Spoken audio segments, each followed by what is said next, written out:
Hello everyone. तो आज हम करने जा रहे हैं IIT JEM 2024 में आया question number 53 which says let T be the planar region enclosed by the square with vertices at the points 0 1 1 0 0 -1 and -1 0।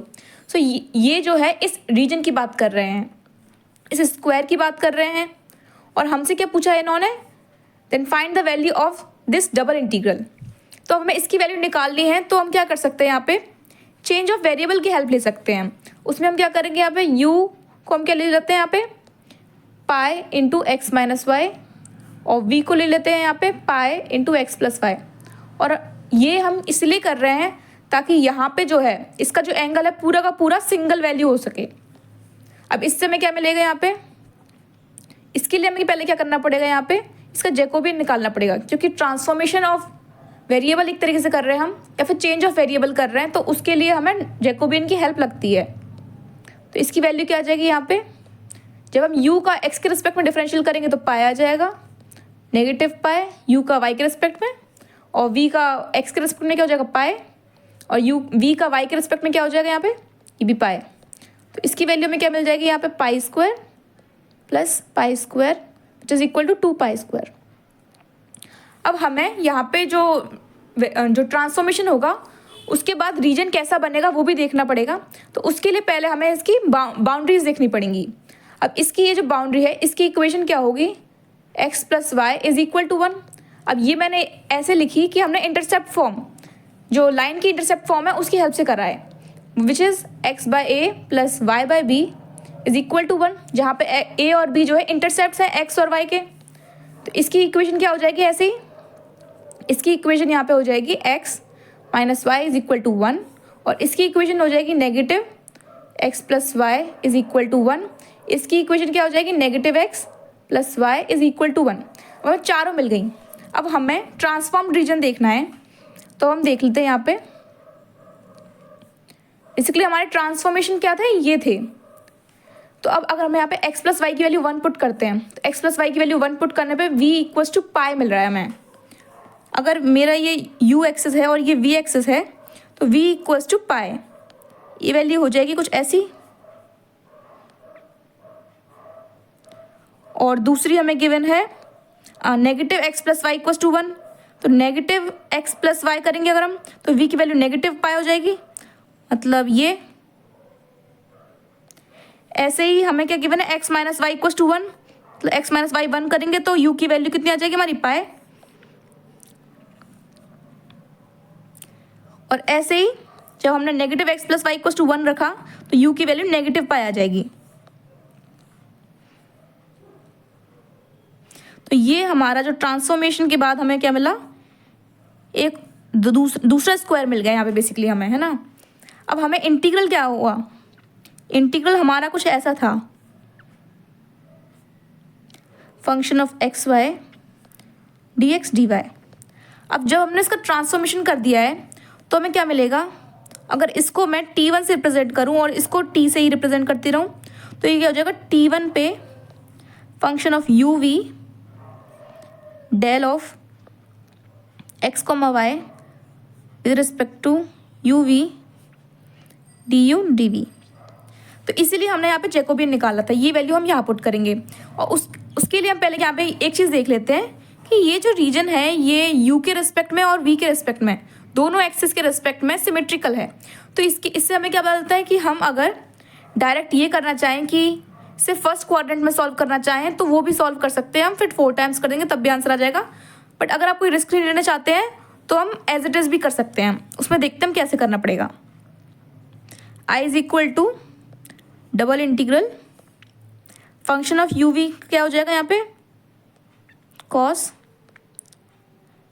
You negative cos v इसका स्क्वायर, और ये जो है इसकी वैल्यू क्या है, 1/2 पाई स्क्वायर हो जाएगी, क्योंकि ये और ये दोनों इनवर्स हैं एक दूसरे के पास, रेसिप्रोकल है। हमें ये मिल जाएगा यहाँ पे। अब u की लिमिट्स क्या है और v की लिमिट्स क्या है इस रीजन में, ठीक है, यही तो ट्रांसफॉर्म रीजन है हमारा। तो इसकी लिमिट्स हो जाएंगी, u की वैल्यू नेगेटिव पाई से, सॉरी v की वैल्यू नेगेटिव पाई से पाई, और u की वैल्यू भी नेगेटिव पाई से पाई। ये आ गई वैल्यू हमारी। अब इसको और सॉल्व करके देख लेते हैं हम यहाँ पे। अब हमें ही पता है कि कॉस और कॉस जो है एक इवन फंक्शन होता है, तो इसको हम ऐसे भी लिख सकते हैं 4 times of 0 to pi into 0 to पाई, ये आ जाएगा सेम फंक्शन। तो इसको हम 2 पाई स्क्वायर को बाहर निकाल लेते हैं और इसको एक्सपेंड और कर लेते हैं। उससे हमें क्या मिलेगा, cos square u plus cos square v negative 2 cos u cos v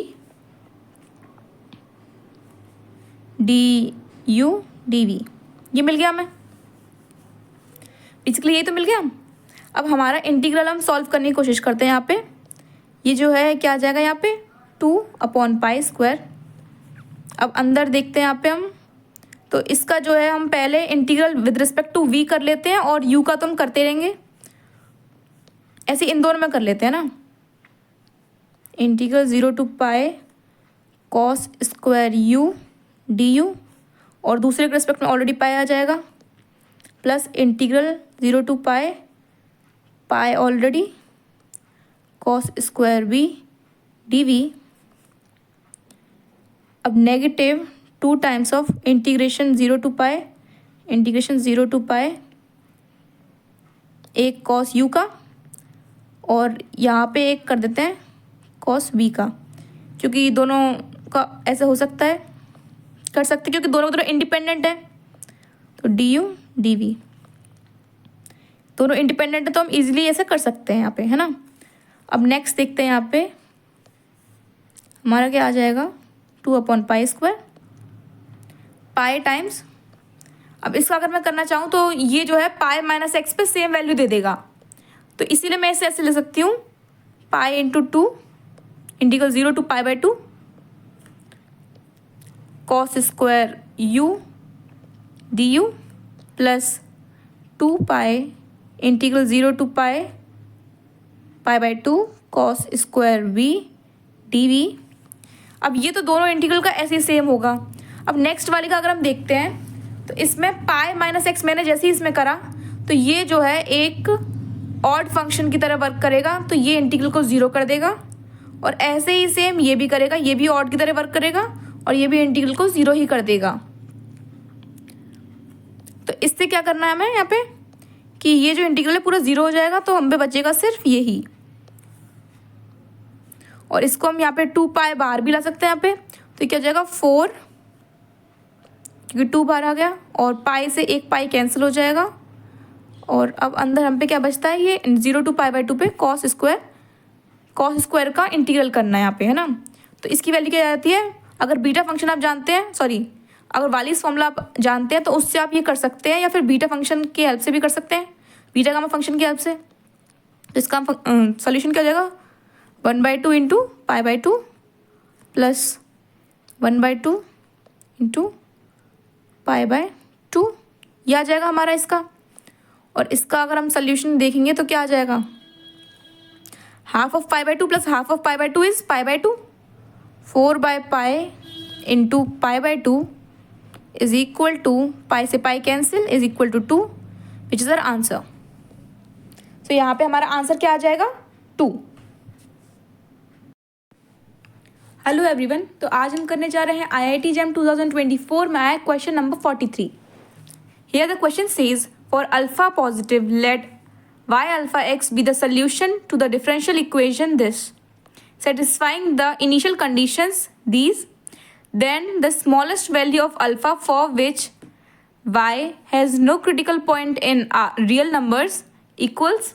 तो हमें यहाँ पे बेसिकली अल्फ़ा की वो स्मॉलेस्ट वैल्यू निकालनी है जिसके लिए ये जो डिफरेंशियल इक्वेशन है और जिसकी इनिशियल कंडीशंस हमें ये गिवन है उसका कोई भी क्रिटिकल पॉइंट ना मिले। तो इसको हम कैसे करेंगे वो देखते हैं यहाँ पे। अगर हम इसकी ऑक्सिलरी इक्वेशन लिखना चाहें तो वो मिलेगी हमें 2m² minus m minus 1 equals to 0। और इसको अगर हम सॉल्व करें तो हमें क्या मिलेगा, m equals to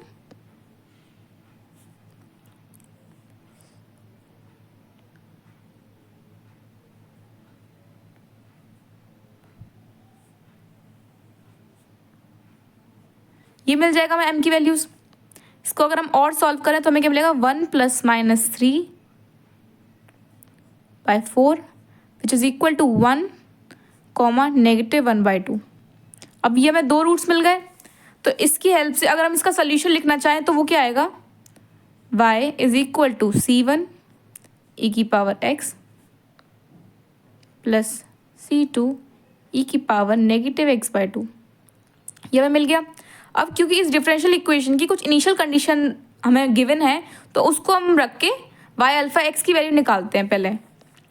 so y at 0 is 1, this implies 1 is equal to c1 plus c2। ये हमें मिल गया। अब दूसरा अगर हम देखें तो y dash is equal to c1 e⁻x negative c2 e⁻−x/2, this implies by 2, इधर भी आएगा। तो इसका मतलब हमें क्या मिल गया, alpha is equal to c1 - c2/2 और c1 2 times of c1 negative c2 is equal to 2 times of alpha. हमें दूसरी इक्वेशन मिल गई। अगर हम इन दोनों को सॉल्व करें अगर और ऐड करके देखें तो हमें क्या मिल जाएगा यहाँ से कि 3 टाइम्स ऑफ c1, क्योंकि हमने यहाँ पे ऐड किया है तो यहाँ पे क्या मिल जाएगा, 3 times of c1 is equal to 1 + 2 अल्फ़ा। This implies c1 is equal to 1 + 2 alpha by 3। और अगर इसमें से इसको सब्ट्रैक्ट कर दें, इस वाली को, फर्स्ट वाली को, तो हमें क्या मिल जाएगा, 3c2/2 is equal to 1 - alpha. ये हमें मिल गया। इसकी हेल्प से हमें क्या मिल जाएगा, पहले तो हमें ये मिल गया। अब दूसरा हमें क्या मिला यहाँ से कि c2 is equal to 2/3 1 - alpha. c2 की वैल्यू मिल गई। तो अब हमें y अल्फ़ा x मिल गया कि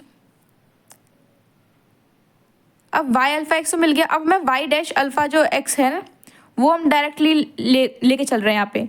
अब वो इसलिए क्योंकि हमें क्रिटिकल पॉइंट्स निकालने हैं, मतलब वो पॉइंट्स जहाँ पे कि फंक्शन की वैल्यू जो है, y डैश की वैल्यू यहाँ पे 0 हो रही होगी या फिर नॉट डिफाइंड होगी बेसिकली। तो इसकी वैल्यू क्या आ जाएगी, यहाँ पे हमें क्या मिल जाएगी, y डैश की ये वाली इक्वेशन थी हमारी, तो c1 की वैल्यू पुट करेंगे पहले यहाँ पे हम 1 + 2 alpha by 3 e⁻x negative c2/2 मतलब कि 1/3 1 - अल्फ़ा e⁻−x/2। ये हमें मिल गया। अब इसकी जो वैल्यू है वो हमें कभी भी 0 नहीं होने देनी है। और हमें ये पता है कि ये जो पहला वाला टर्म है ये ऑलवेज पॉजिटिव है। अब ये इसीलिए क्योंकि हमें अल्फ़ा पॉजिटिव दे रखा है। अब अल्फ़ा तो पॉजिटिव हो गया और e⁻x जो है एक्सपोनेंशियल फंक्शन, वो हमेशा पॉजिटिव होता है, तो ये ऑलवेज पॉजिटिव रहने वाला है। अब हमें क्या करना है कि या तो ये फंक्शन पूरा का पूरा हमेशा पॉजिटिव रहे या ये फंक्शन हमेशा पूरा का पूरा नेगेटिव रहे। तो उसके लिए हम क्या करते हैं कि ये वैल्यू भी अगर हमेशा पॉजिटिव हो जाए तो क्या होगा, ये पूरा का पूरा ऑलवेज पॉजिटिव होगा, हैंस नेवर इक्वल्स टू 0। तो उसके लिए हमें क्या करना पड़ेगा, ये तो ऑलवेज पॉजिटिव होता है ये वाला, क्योंकि ये भी एक्सपोनेंशियल फंक्शन है। हमें जो है ये जो वैल्यू है 1 - अल्फ़ा की वैल्यू, हमें ये नेगेटिव लेनी पड़ेगी, जिससे कि ये नेगेटिव का साइन कैंसिल हो जाए और ये ऑलवेज पॉजिटिव रहे सेकेंड टर्म भी। तो इसका मतलब कि 1 - अल्फ़ा की वैल्यू, यहाँ पे हम नेगेटिव भी ले सकते हैं और 0 भी ले सकते हैं। अब 0 इसीलिए क्योंकि अगर अल्फ़ा की वैल्यू ये वैल्यू 0 हो गई तो उससे क्या होगा, ये पूरा टर्म हट जाएगा और फिर हम पे सिर्फ फर्स्ट टर्म बच जाएगा और जो ऑलवेज पॉजिटिव है ये। तो हमें यहाँ पे क्या मिला कि 1 - alpha has to be less than और equal to 0। This implies alpha is always greater than और equal to 1। Therefore least value for alpha is 1। यहाँ पे अल्फ़ा की जो लीस्ट वैल्यू होगी वो 1 होगी, जिससे कि इसका कोई भी क्रिटिकल पॉइंट रियल नहीं होगा। क्योंकि यहाँ पे रियल की बात करी गई है तो क्रिटिकल पॉइंट रियल नहीं होगा, मतलब उस पॉइंट पे एफ डैश की वैल्यू ज़ीरो नहीं हो सकती, क्योंकि ये कभी नॉट डिफाइंड तो हो ही नहीं सकता। ये हमेशा नॉन ज़ीरो हमें करने की कंडीशन बनानी पड़ेगी इसके लिए बस। और उसकी हेल्प से हमें क्या मिला कि अल्फ़ा की वैल्यू मिनिमम जो है वो 1 हो सकती है, उससे कम नहीं हो सकती। Hence the solution for the question number 43 is alpha equals to 1.